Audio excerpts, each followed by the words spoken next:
Good morning. Good morning. And welcome to the Unitarian Universalist Church of Delaware County.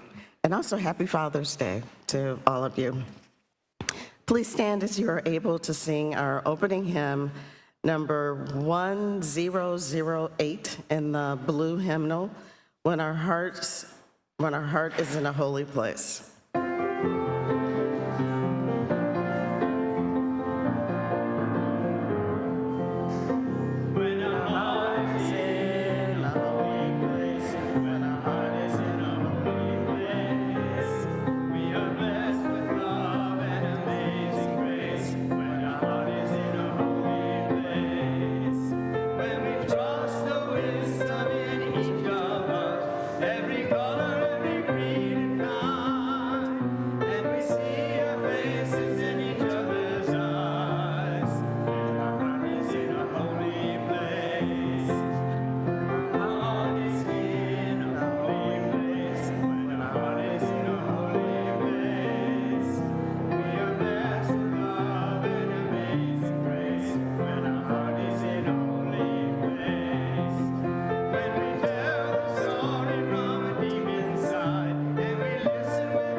Please join me in the recitation of our covenant.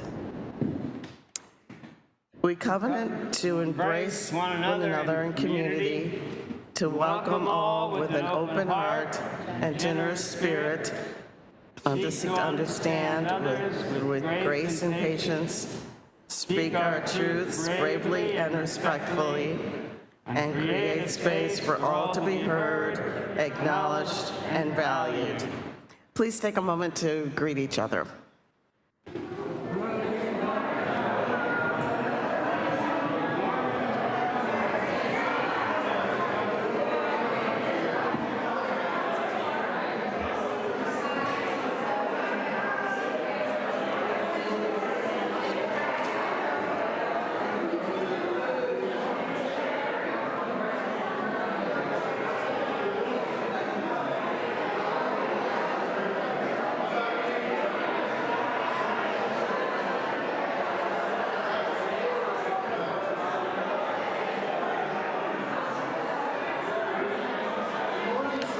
Hey, how are you? Good to see you.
Welcome. My name is Marva Williams, and I will serve as the worship associate this morning. I am joined by Reverend Ed, our interim minister, and Chrissy Bushyeger, the director of religious education. And in addition, we have Bob Rowland on piano. I want to welcome all our friends who are viewing our service on Zoom. Please remember that you can activate closed captioning if that's helpful to you. And if you'd like to talk to each other after the service, please remain on Zoom. If you're attending the service for the first time, we have a special welcome for you, and you are invited to coffee hour after the service. Welcome all of you, no matter who you are, no matter where you come from, no matter who you love, you are welcome here this morning.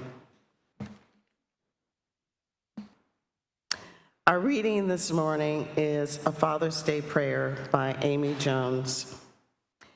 Today is Father's Day, so we take this moment to hold space for all that may mean to us. We hold love for those who have lost fathers and those fathers who have lost children. We acknowledge and hold non-binary, transgender, and cisgender dads in families made of two dads, foster and adoptive dads, and single dads. We hold and work to lift up fathers of color and those fathers raising children of color. We hold fathers kept apart from their children by borders and war. We hold fathers and children who have lost connection, children who have been disowned or abandoned by their fathers, and the father figures who may step in. We hold these longings to become fathers. We hold those who may be full of questions about their biological fathers. Most importantly, we thank the dads, the papas, the daddies, the fathers, and all who show up every day to give their all to children that need it. Human relations are complicated. These days of recognition are complex. Please take a moment to breathe in what serves you and to breathe out what does not.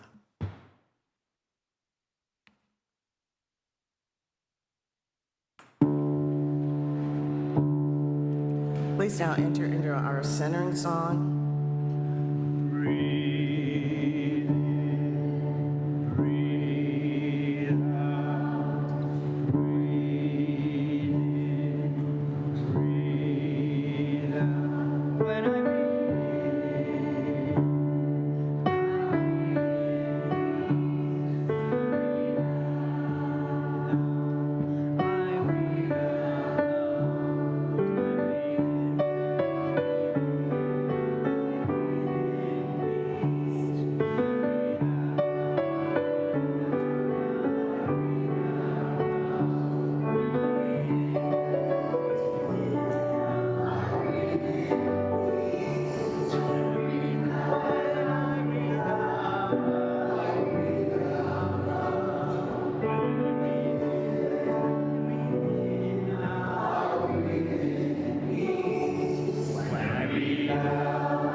Each Sunday, we gather together and partake in a ritual where we drop stones into a bowl of water.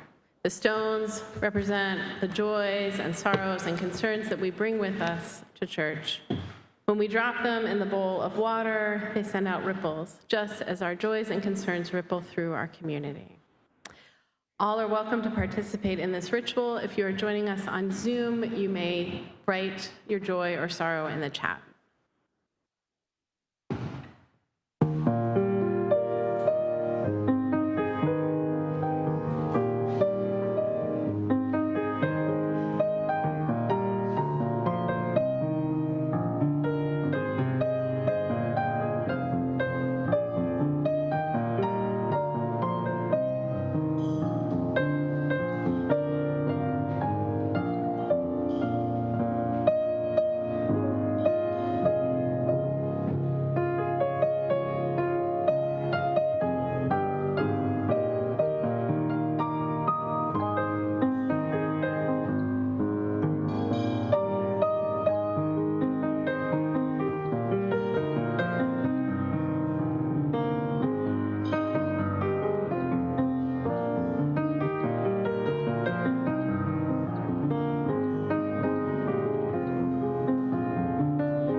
additional stone for all the joys and concerns on Zoom and for those who are not with us this morning.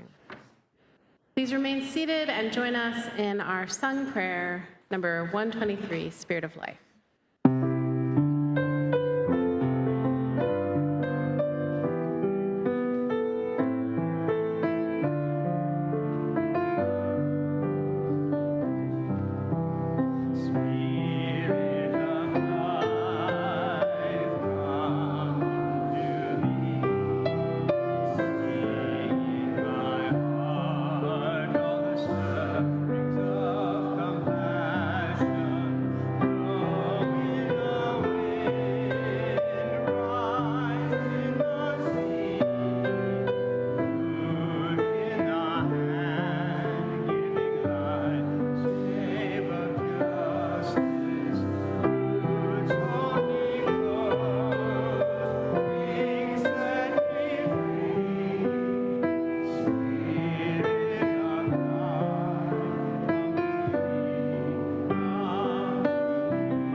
This is a community of ourselves.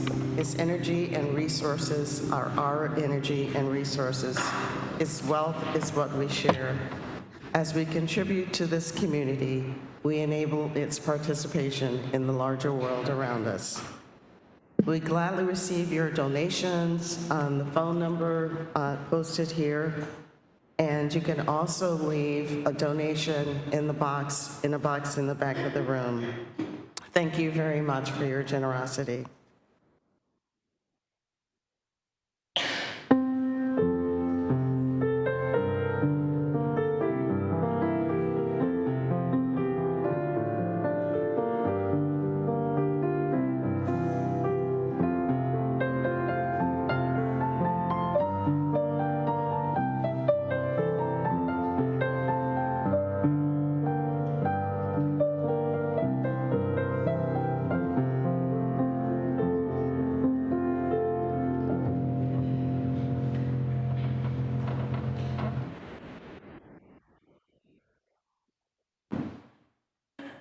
Good morning, all. My name is Mark Bernstein. Today we are recognizing those members of UUCDC who signed the membership book within the past 12 months. With few exceptions, these folks have already immersed themselves in congregational life. So this more accurately is a newer member recognition ceremony. Some of these people attended our old UU 101 class, and others were part of our new starting point sessions. This latter program includes not only those who are interested in becoming members, but tenured members of our congregation who want to renew their knowledge and faith in Unitarian Universalism. The first 3 sessions that we have held this year have provided wonderful opportunities for newcomers and old-timers to share stories, insights, and inspiration. We'll resume these classes in the fall. Whatever your tenure is in this congregation, I hope you will consider joining us. Today, I am joined with Reverend Ed, Chrissy, Marva, and Ruth. Ruth will be replacing me as newcomer coordinator. I am not sure what her new title will be, but whatever it is, I will continue to refer to her as I always have, Saint Ruth. As I call your name, please come up to the front of the sanctuary.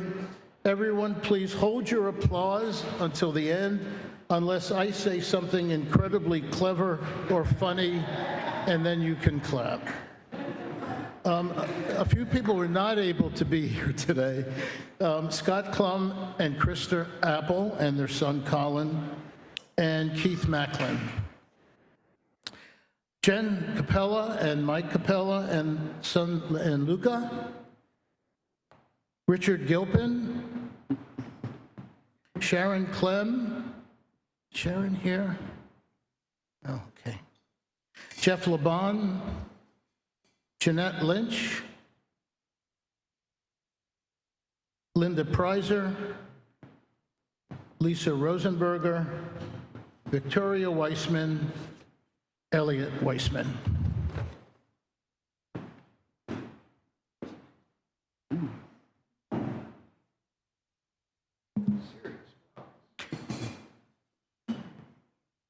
Marva is handing each of you a card. Ruth is handing each of you a sunflower. Throughout history, sunflowers have been used as symbols of worship and devotion. They signify loyalty, strength, long life, and adoration. Sunflowers represent the sun itself, conveying warmth, happiness, and a deep appreciation for the positive aspects of life. Similarly, we offer you, our newer members of UUCDC, our loyalty, our strength, our warmth, and our adoration. Reverend Ed.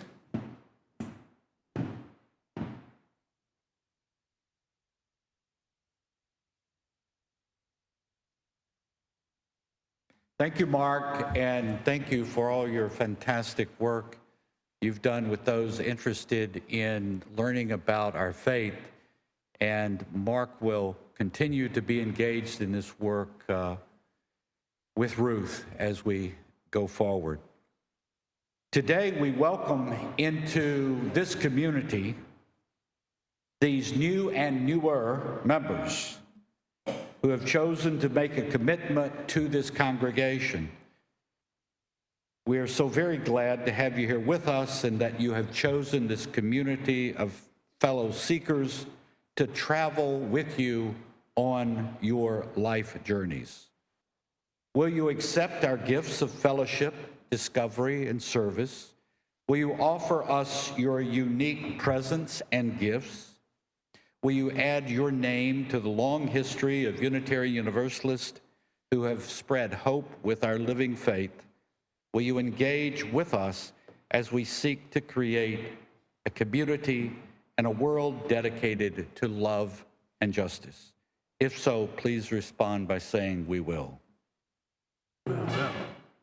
And to the congregation here in the building and on Zoom, will you welcome these new members with the warmth and comfort of your fellowship? Will you seek to add your strengths and talents to the new gifts they bring to us? Will you share our triumphs and our struggles as a community grows and changes? If so, please respond by saying, "We will." Some of our new members also bring their children into this church community. Today, we welcome Luca, also Colin, Ellie, and Frankie, who were not here this morning, into the fellowship of play, growth, learning, and love. Members and friends, will you seek to both teach and learn from the children and youth of this beloved community? Your response is, "We will." We will. Members and friends in the building and on Zoom, please join me in a wholehearted welcome by saying these words printed in the order of service and on the screen. We receive you with open hands and hearts as you join us. We will stand with you on commitment to this faith community. We are proud and happy to have you among us. Welcome.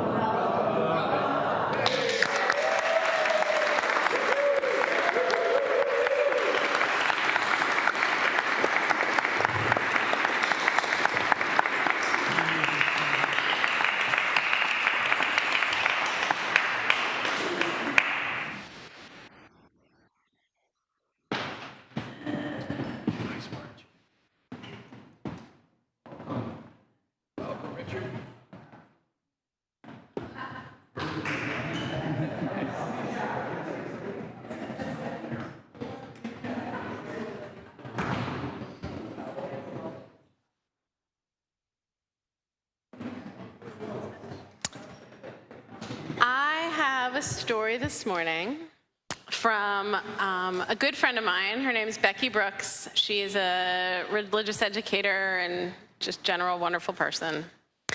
And it goes like this. Once upon a time, there was a teeny tiny, itty bitty, very, very, very, very small God named Tiny. Now, Tiny knew all the stories of the big gods who did amazing things, who had temples and shrines dedicated to their honor. And Tiny, well, Tiny wanted that. Tiny wanted to be a big god with a temple and a shrine. Tiny needed to do something amazing, something legendary, so that people would know her and remember her. So Tiny thought about it, and she came up with the best idea ever. Do you want to hear it? Yeah. Okay. It goes like this. Ready? You are not alone. You are not alone. Oh, you're already repeating it. I love it. You are not alone. That was Tiny's amazing idea. Tiny, because she was so small, could travel on the breeze and whisper into people's ears, you are not alone. You are not alone. And Tiny knew that it would give people great comfort to hear this. And it did. Tiny could tell. People's shoulders relaxed. They had a little smile on their face when they would hear Tiny whisper, you are not alone. And it was going so well until one day, Tiny whispered, you are not alone, into the ears of a woman named Miriam. But Miriam's shoulders did not relax. Miriam tensed up. Miriam did not smile. She got a look of aggravation on her face. What was going on? Tiny had no idea. This had never, ever happened before. So Tiny decided she would watch Miriam and see what was happening. All night, Miriam tossed and turned. She couldn't sleep. She just kept thinking, you are not alone. You are not alone. You are not alone. It was bothering her. The next morning, Miriam had her breakfast. She was scrolling on her phone, as she always did, looking at the headlines. And normally, she would just read the headlines, maybe click on an article that interested her. But this morning, Miriam read every article. She read about wars and famines and disasters. She read about people all over the world, and she thought to herself, I am not alone. I am connected to all of these people. They love their children like I love my children. They are sad sometimes like I am sad sometimes. They hurt like I hurt. I am not alone. I am connected. I am not alone. I can help. Tiny thought this was very unique indeed. She kept watching Miriam. Later that day, Miriam went to work. She was chatting with some coworkers about a law that was being passed by the Congress that Miriam thought was just unjust. She and her coworker talked about it, and then Miriam went back to her desk and wrote a note to her senator. Later, Miriam went to the grocery store, picked out groceries for her family, and threw in a couple jars of peanut butter and a box of diapers to drop off at the food bank. Later that evening, Miriam was scrolling Facebook. She saw that a friend was raising money for a cause that the friend felt strongly about. Miriam thought, I could get on board with that, and sent a contribution. And finally, right before bedtime, just as Miriam was winding down, getting ready to get into bed, she got a phone call from someone she hadn't heard from in a long time. And this person said, Miriam, I'm having a really hard time. Miriam said, tell me all about it. You are not alone. I am here. You are not alone. I am here. Tiny heard something new in the words that Miriam was saying and realized that Miriam had figured something out. You are not alone. I am here. Tiny, the God, was nothing without Miriam's hands and heart and spirit in the world, caring for people. Tiny doubled down on her work to spread the gospel of you are not alone, I am here. You are not alone, I am here. Tiny worked from sunup to sundown and through the night, whispering, you are not alone, I am here. She did it so much that eventually, Tiny just became the breeze itself. That's why there's no statues of Tiny the God, no holy books about her, just a breeze. And sometimes, if you listen very, very carefully, you can hear it. You are not alone. I am here. You are not alone. I am here. You can hear it where water bottles are left in the desert for people trying to cross. You are not alone. I am here. You can hear it in the war-torn places of our world. You are not alone. I am here. Here in the sanctuary and on Zoom, you are not alone. I am here. May it be so. Thank you for listening to my story this morning.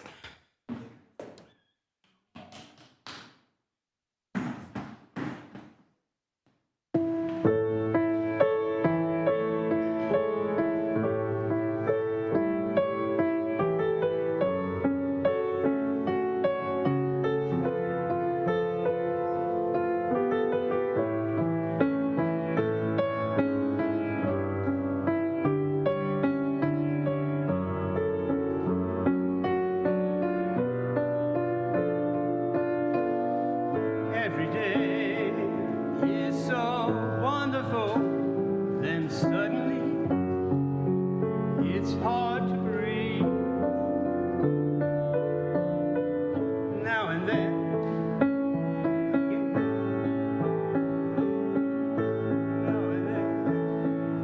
I get insecure from all the pain, feel so ashamed. I am beautiful, no matter what they say.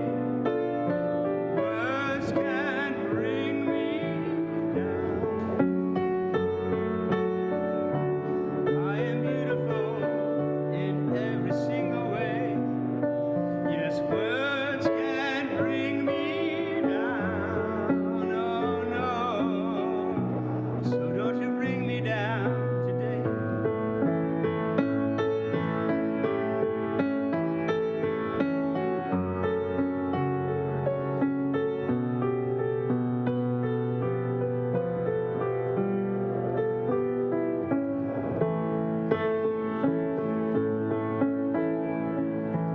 To all your friends, you're delirious, so consumed in all you do, trying hard to fill the emptiness. The piece is gone, left the puzzle undone. Ain't that the way it is? You are beautiful, no matter what they say. Words can't bring you down. You are beautiful in every single way. Yet words can't bring you down. Oh no. So don't you bring me down today. No matter what we do, no matter what we say, with a song inside the tune, full of beautiful mistakes. And everywhere we go, the sun will always shine. And tomorrow we might wake on the other side. 'Cause we are beautiful, no matter what they say. Words won't bring us down. We are beautiful in every single way.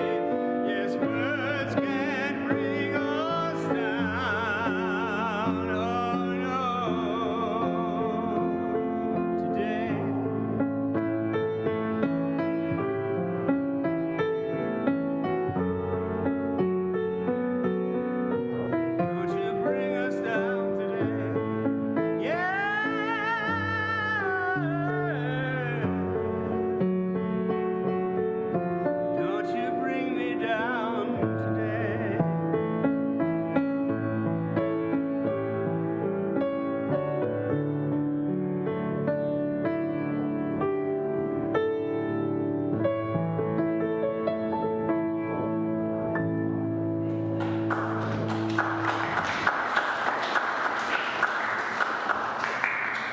Bob, thank you. I'm beautiful in every single way. I like that. I like that. That's sums it all up. And thank you, Chrissy, for your story. Thank you, Marva, for leading us. Thank you for being on the search committee. Rumor has it that you're the chair. Wow. We all know we're in good hands now. And thank you also, Ruth, for all you have done and for your current commitment. Happy Father's Day to everyone. I am particularly giddy this Father's Day because it is the last year I'll be paying college tuition for my daughter. So there will be a special jump in my step on Father's Day today. Instinct, emotional reactivity, inherited from 2 million years or more and more of evolution, and repressive belief systems that human beings have concocted, among many other factors, create and sustain confusion, chaos, and strife in the lives of individuals, families, and society. The effort to articulate out of this morass, to rise up and articulate principles and values that can help human beings navigate the world, be free of the chaos and confusion and destruction, represents one of the most ennobling qualities of the human story. A principle is a guide to action. A value is the articulation of what matters most. An illustration of principle and value working together in a unified way can be seen in the life of Abraham Lincoln. He created the principle for himself that every person he found himself disliking or hating, he would make a note to himself that he would try to get to know that person better. And he believed through experience and intuition that that would help him get past his aversion to get to know the other person as a human being. And it was part of what made him the remarkable person he was. He created a principle which could override his innate instinct to shun those who he disliked. At the same time, he was practicing the value of choosing peace over conflict, respect for differences over inflexibility, and so on.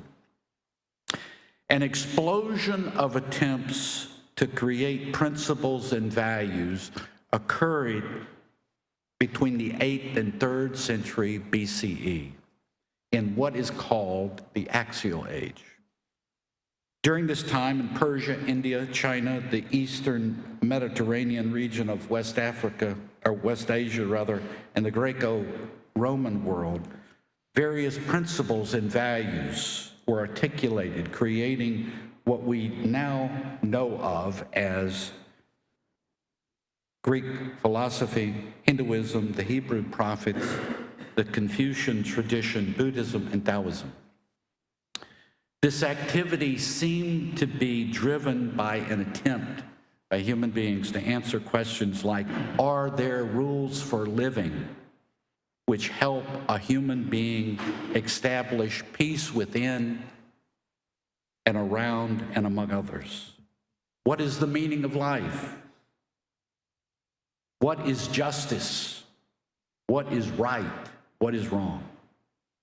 We are part of that great movement of history. Right here, we sitting here in this building are part of that great movement of history to attempt to create guiding principles and values. We see this at work in the recently created new draft of our principles and purposes. The UUA has done a wonderful job of creating a new template of principles and values captured in the shared UU values of interdependence, pluralism, justice, transformation, generosity, and equity. This process of creating principles and values is noteworthy because it aids in keeping principles and values fresh and vital to meet the challenges of the day and of the moment. This action of creating principles and values is very important. It is extraordinarily important because life itself is very difficult and challenging in so many ways. But its difficulties and challenges can become much worse, even to the point of the darkest tragedy for individuals, for families, and for societies if we get out of alignment with life-serving principles and values. I believe, and I might be a minority in this perspective, but I believe that one of the chief aims of churches, synagogues, temples, mosques, and religious institutions of any kind is to support principles and values and to give them institutional support. And that is what we do, or attempt to do, each Sunday when we have a centering song, which reminds us of how to be in the world. When we recite our covenant, which reminds us how to be with one another and with ourselves. And during the new member ceremony, we are called back to this engagement with what really matters as we invite others into the fold. It is difficult for we human beings as individuals to clarify for ourselves, by ourselves, principles and values that resonate and have power, and then to have the decision to follow them, and then to commit consistently to them over time, and then to stay true to them amid the pressures and stresses of life and social groups without some form of guidance, help, and support, and that is what we are to one another. Even in response to the most powerful and incisive principles and values, it is not easy for a human being to be guided by principles and values in a sustained manner, and I believe that is one of the core missions of a place like this. UUs can find principles and values challenging, however, in unique ways. Historically, we well know that principles and values have been imposed on individuals, families and groups, and society through various forms of authoritarianism, through the charisma of a leader, or in other inherently power-over ways, which indoctrinate and do not enlighten. It is hard for UUs to see through the two common unhealthy ways of promoting principles and values and to see their underlying importance and necessity, and to understand that principles and values can be honored in a way which fully preserves the autonomy and freedom of the individual. Many of us are religious refugees, if not in the current generation, then in former generations. Many of us have fled spiritual and religious oppressions of all kinds. And out of that experience, people often come to UU churches with an explicit or implicit contract in mind, which says There are no rules here.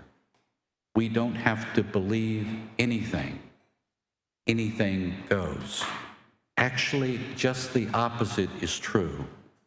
We ask in fact and in truth much more than religious communities typically ask of their people.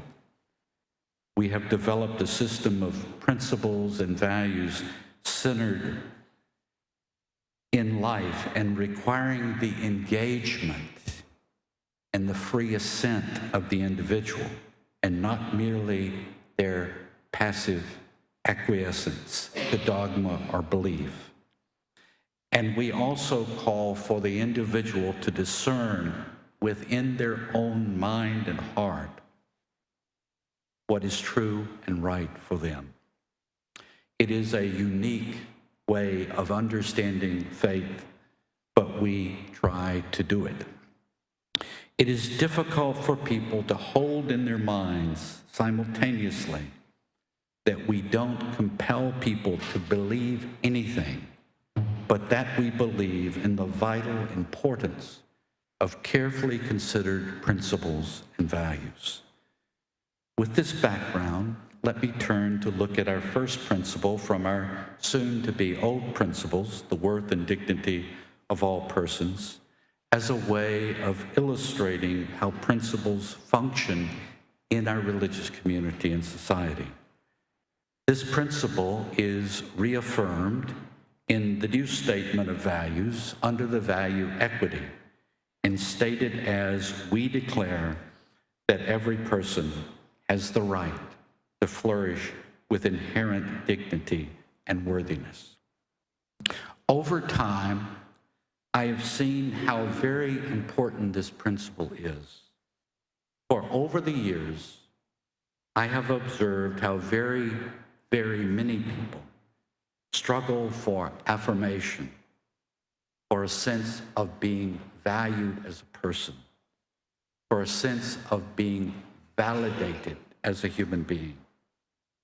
And I have observed how people seemingly ceaselessly seek validation in awards, honor, relationships, money, power, attention, the opinions of others, status, a feeling of being better than others by any means necessary, whether that is materially or intellectually true or in 1,000 different other ways.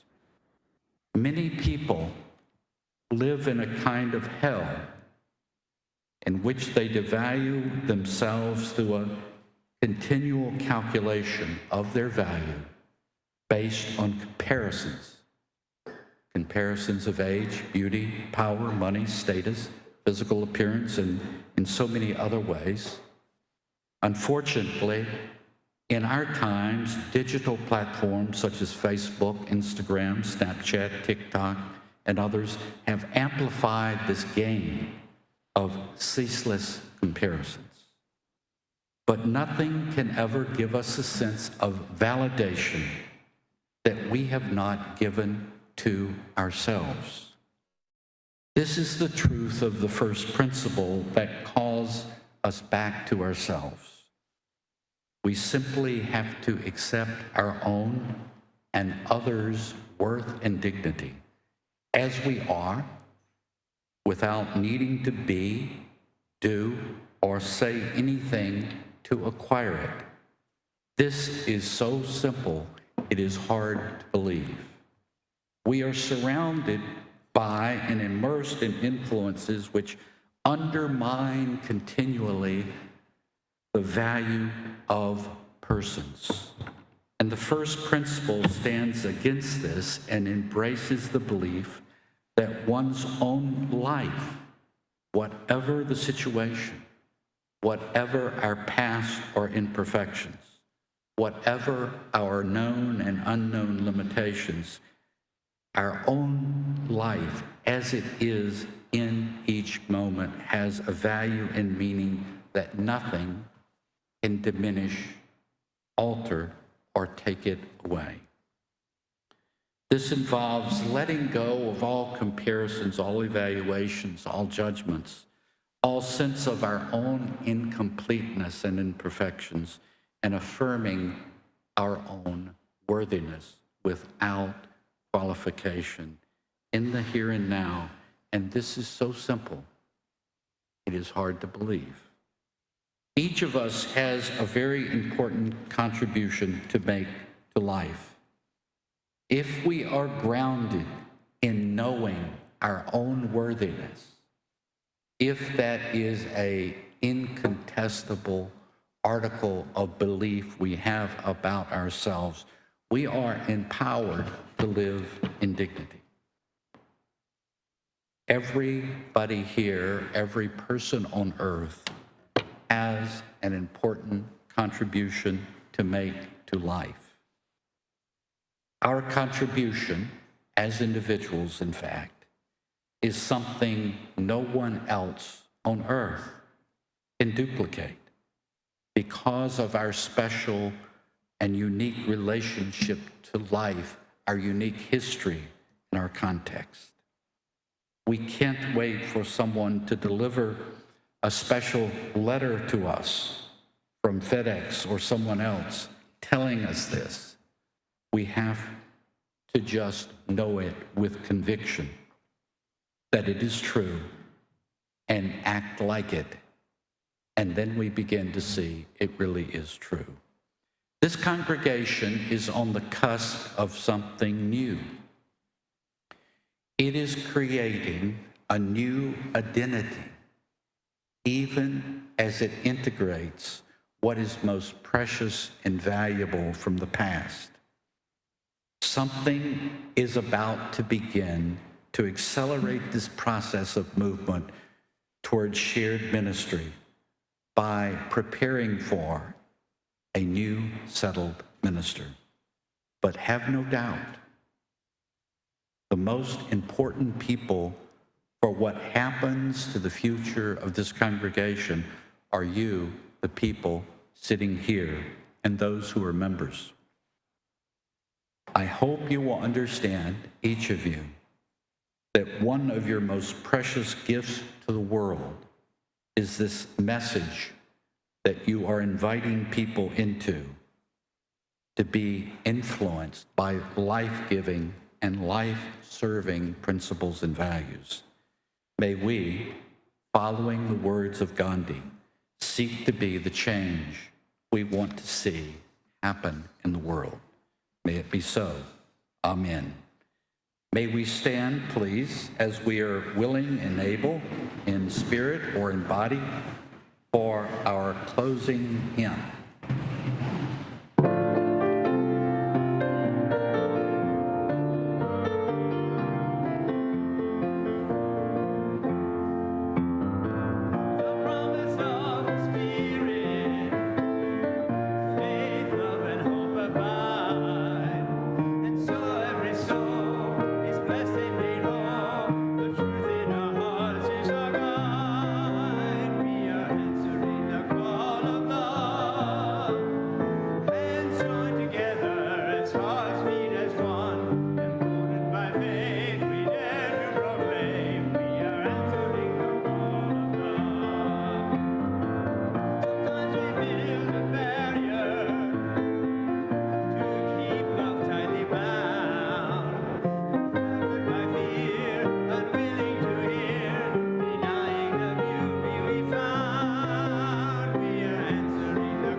Happy Father's Day to all, and could you join me in the benediction as Christy extinguishes our chalice? For those who come here seeking God, May God go with God you. be with you. For those who come embracing life, Blessing life, may life return your return affection. your affection. And for those who come to Those seek who a come to path, seek a path, may a way be may a way be found, and found, the courage to take courage to it take it step by step step. by step. Blessed be. Blessed be.